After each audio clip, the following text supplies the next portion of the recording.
Hello friends, welcome back to our YouTube channel game of finance. उम्मीद करती हूँ आप सब अच्छे होंगे। तो फ्रेंड्स, आज इस वीडियो में हम बात करेंगे एक और नए अपकमिंग आईपीओ के बारे में जो 29 सितंबर को ओपन होने जा रही है और कंपनी का नाम है प्लादा इन्फोटेक सर्विसेज लिमिटेड। तो फ्रेंड्स, आगे इस वीडियो में हम जानेंगे कंपनी प्रोफाइल के बारे में, company financial, object of the issue, valuation, peer comparison, IPO detail, important date और करंट जीएमपी के बारे में, और जानेंगे कि क्या इस आईपीओ के लिए अप्लाई करना सही रहेगा या नहीं। तो चलिए शुरू करते हैं।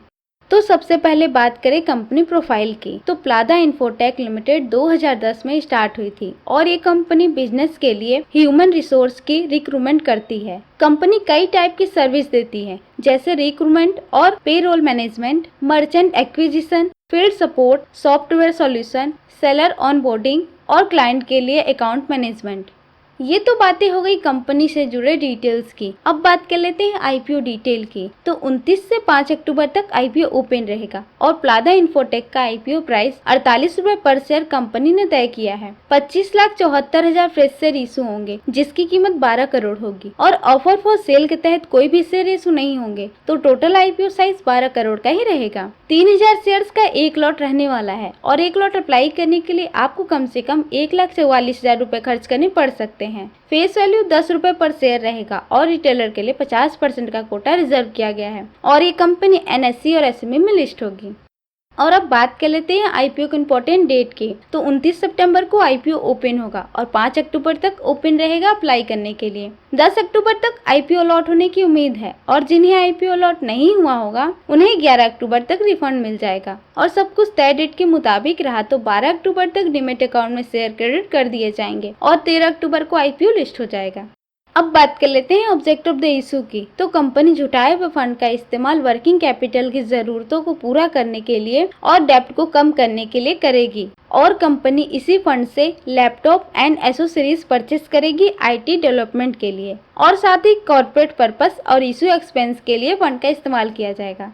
ये तो बातें हो गई आईपीओ से जुड़े डिटेल्स की। अब बात कर लेते हैं कि इस आईपीओ के लिए अप्लाई करना चाहिए या नहीं। तो उससे पहले एक बार कंपनी का फाइनेंशियल चेक करना बहुत जरूरी है। तो आइए एक नजर कंपनी के फाइनेंशियल पे डालते हैं। तो बात करें सबसे पहले टोटल एसेट की, तो फाइनेंशियल ईयर 2020 में 27 करोड़ 11 लाख, 2021 में 27 करोड़ 60 लाख, 2022 में 27 करोड़ 20 लाख और फाइनेंशियल ईयर 2023 तक कंपनी का टोटल एसेट बढ़कर 28 करोड़ का हो गया है। टोटल एसेट में ठीक ठाक ग्रोथ हुआ है। अब बात कर लेते हैं टोटल रेवेन्यू की। तो 2020 में 50 करोड़, 2021 में 44 करोड़, 2022 में 48 करोड़ और 2023 में 62 करोड़ का रेवेन्यू कंपनी जनरेट की है। टोटल रेवेन्यू में भी अप्स एंड डाउन लगा हुआ है। और अब बात कर लेते हैं प्रॉफिट आफ्टर टैक्स की। तो 2020 में 1 करोड़ 19 लाख, 2021 में 66 लाख, 2022 में 1 करोड़ 9 लाख, जो 2023 में बढ़कर 2 करोड़ 33 लाख का हो गया।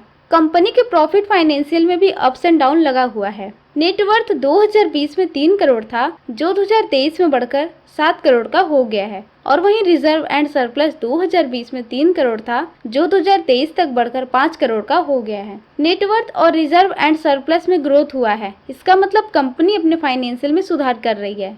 अब बात कर लेते हैं टोटल बोरोइंग की। तो 2020 में 19 करोड़ 89 लाख, 2021 में 19 करोड़ 52 लाख, 2022 में 17 करोड़ और फाइनेंशियल ईयर 2023 में कंपनी अपना डेब्ट कम करके 16 करोड़ कर दी है। कंपनी अपना डेब्ट कम कर रही है, लेकिन फिर भी कंपनी पर डेब्ट ज्यादा है, जो कि कंपनी को जरूरत है डेब्ट कम करने की। ओवरऑल फाइनेंस की बात करें तो 2021 को छोड़ दें तो रिवेन्यू और प्रॉफिट दोनों बढ़ते हुए दिख रहे हैं। बस कंपनी पर डेब्ट थोड़ा ज्यादा है, पर ज्यादा चिंता की बात नहीं है क्योंकि कंपनी आईपीओ लाने के बाद उसे भी कम कर देगी। ये बहुत अच्छी बात है कंपनी के लिए। तो ओवरऑल कंपनी का फाइनेंशियल परफॉर्मेंस एवरेज है। अब बात कर लेते हैं कंपनी की वैल्यूएशन की। तो अर्निंग पर शेयर 3.90 रुपए पर शेयर है और वहीं पीई रेशियो 12.31 के बीच निकल के आ रहा है और रिटर्न ऑन नेटवर्थ 31.07% है और नेट एसेट वैल्यू 12.55 है। कंपनी का वैल्यूएशन तो ठीक नजर आ रहा है।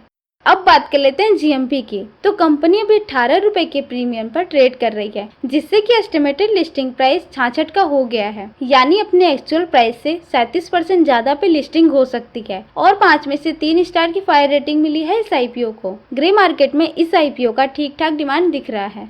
अब बात कर लेते हैं कि इस आईपीओ के लिए अप्लाई करना चाहिए या नहीं। तो कंपनी अच्छे सेक्टर में बिजनेस कर रही है और सबसे अच्छी बात है कि कंपनी आईपीओ लाने के बाद अपने डेब्ट को कम करेगी और वैल्यूएशन भी ठीक है इस आईपीओ का, इसलिए मैं इस आईपीओ को अप्लाई करने वाली हूँ। वैसे आप क्या सोचते हैं इस आईपीओ के बारे में, हमें कमेंट करके जरूर बताएं। और आपको वीडियो पसंद आया तो वीडियो को लाइक करें और चैनल को सब्सक्राइब करके बेल आइकन को प्रेस कर दें और अपने दोस्तों के साथ शेयर करना ना भूलें। And thanks for watching.